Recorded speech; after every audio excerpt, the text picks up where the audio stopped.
Masyarakat Jawa Bali kini tengah menjalani PPKM Jilid 2 hingga 8 Februari mendatang. Namun sayangnya, hasil evaluasi PPKM Jilid 1 ternyata masih jauh dari yang diharapkan. Data Satgas COVID-19 menunjukkan persentase kasus aktif meningkat pada 64 kabupaten kota di Jawa Bali. Berdasarkan evaluasi PPKM Jilid 1, peningkatan kasus aktif tertinggi terjadi di DKI Jakarta yang mencapai 3.700 kasus pada minggu pertama.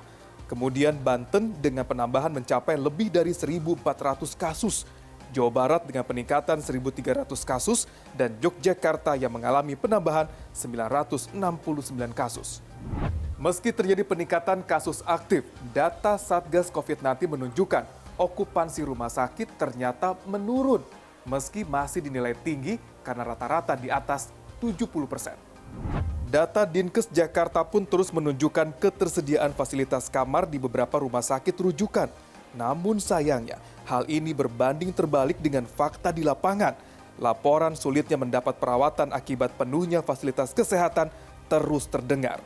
Bahkan beberapa kota besar mulai ambil jalan pintas dengan merubah gedung di area mal menjadi fasilitas kesehatan. Dan angkat bendera putih meminta bantuan pusat mendongkrak kapasitas rumah sakit. Alhasil, tenaga kesehatan harus bekerja ekstra keras di tengah semakin tingginya kasus aktif COVID-19 di tengah pemberlakuan PPKM Jilid 2. Data Ikatan Dokter Indonesia, 647 nakes wafat dan angka ini tertinggi di Asia. Dan Indonesia masuk peringkat 3 besar kematian nakes terbanyak di dunia.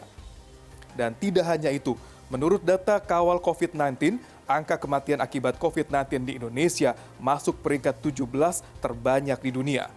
Bahkan lembaga peneliti independen Lowley Institute memasukkan Indonesia menjadi negara dengan peringkat bawah dalam penanganan pandemi COVID-19.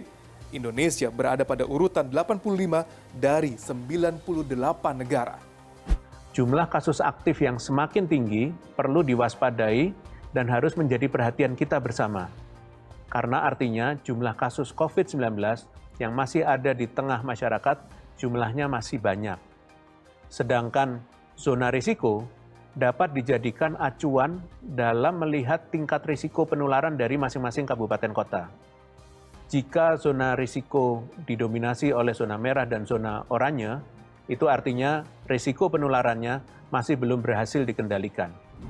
Dengan data-data ini, PPKM Jilid 2 Jawa Bali yang sudah dijalankan diharapkan bisa lebih berhasil bila pemerintah mampu menekan pergerakan masyarakat, melakukan tracing yang ketat, serta aktif mengawasi kepatuhan penerapan protokol kesehatan dan sanksi tegas dilakukan.